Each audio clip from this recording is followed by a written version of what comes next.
Aloha from Oahu. We are pastors Keith and Vickie Winterroad with Monkeypodtreeministries. And see that flower above Keith's head? That is a hibiscus. It happens to be Hawaii's state flower, the yellow one is. And it grew on its own, peeking through our fence like that. So I had to show it to you. And Keith has a word for you. So this might really ring with somebody out there.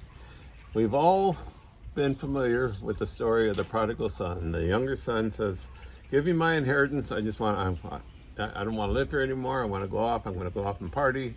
And so the father gives him everything that was coming to him, and he goes off. He wastes all the money, and then he comes to his senses and decides to go home. So anyway, the father threw a party for him because he was celebrating his return. And Big Brother got all bent out of shape. So let me start with verse 29. But he answered and said to his father, "Look, for so many years I have been serving you, and I have never neglected a command of yours. Yet you have never given me a young goat that I might celebrate with my friends. But when this son of yours came, who has devoured your wealth with prostitutes, you killed the fatted calf for him." And he said to him, "Son, you have always been with me, and all that is mine is yours. But we had to celebrate and rejoice, for this brother of yours was dead and has begun to live, and was lost and has been found." And I want to go back to verse 31 here. And he said to him, "Son, you have always been with me, and all that is mine is yours." And this is where rubber really hits road, because so many times God will raise up somebody that has been in prison, or that's peddled dope, or that's done all kinds of really lousy things. They've been pretty lousy citizens. And then they come to Jesus, and then all of a sudden God gives them a platform, and people are recognizing them, and they're being honored, and all that. And some of us might be tempted to sit back and say, "Lord, what's going on here? I've been serving you faithfully for 20, 30, 40 years even. And I don't even get to read the bulletin in church. What's going on here?"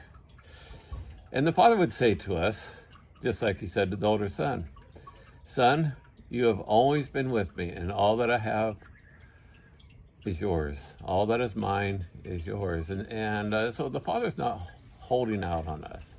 And if we need anything or we desire anything, we need to ask. We need to let the requests of our heart, the desires of our heart, be known to our God, because He's not holding out on us. And so anyway, food for thought. God bless you. I love you. And I've been meditating the last couple of days on a healing, and God's reminded me of the beautiful way He's always provided for me all my life. And you know, there is some preaching out there that says that everything is already within us. Everything that we need for life and godliness is already in us, including healing. And so we've already received healing if we're born again Christians, if we're new creations.